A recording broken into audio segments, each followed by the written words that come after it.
Mendan haligacha nasos so'rashyapti. Ustalar ham, tushungan ustalar ham bo'lyapti. Tushunmagani kam judayam.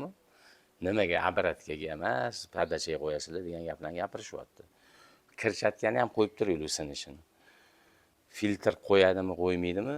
Kichkina teshik bo'lgancha, katta 50 talik, 40 talik trubada kelgan suv baribir dimlanib qoladi. O'shani hisobiga kattol qisir qilib bu qaynashga tushadi. Buni pardachaga qo'ysanglar, suv o'tib ketaveradi. Qizigan suv tepaga qarab qo'shadi faqat. Buni foydali tomonini aytayman. Buni ichini ochib ismaska qilib bo'lmaydi u deyapsizlar. Bunga qimmat ismaska suriladi juda ham. Bizda moyla beradigan odamlar oddiy litol bilan moylaydi buni. U litol bir haftaga ham bormaydi. U 300 gradus, 400 gradus issiqlikni ko'taradigan ismaska suriladi-da, o'sha 3 yilga, 4 yilga yetadi, yetsa. Xohlasanglar apparatga qo'yaveringlar sizlar. Men sizlar bilan talashayotganim yo'q. Buni foydali tomonlarini aytayapman. Buni qo'ygan juda ham ko'p ustalar menga telefon qilishyapti. Mana Buxorodan, Namangandan, Farg'onalardan, Chimkentlardan ham qilishibdi. Qilib ko'rdi, juda ham ideal ishlayapti deyapti. O'sha talashayotgan bir ikkita tushunmagan odamlar pardachaga qo'yib ishlatib ko'ringlar. Agar sizlarga apparat yoqsa, apparatga qo'yib ishlatib ko'ringlar, menga farqi yo'q.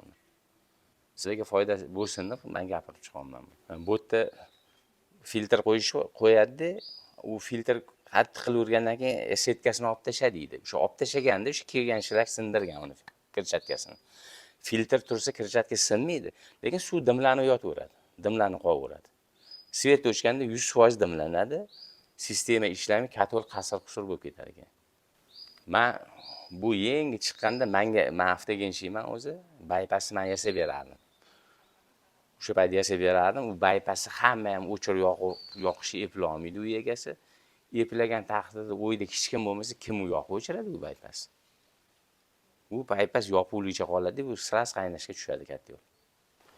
Agar yaxshi tushunmayotgan odamlar ham bo'lyapti, tushunmaganlar telefon qilinglar, men chiroyli qilib tushuntirib qo'yaman. O'shanda tushunib olasizlar nimaligini, qanaqa qo'yish, nima foyda, ziyon nimaligini aytaman sizlarga.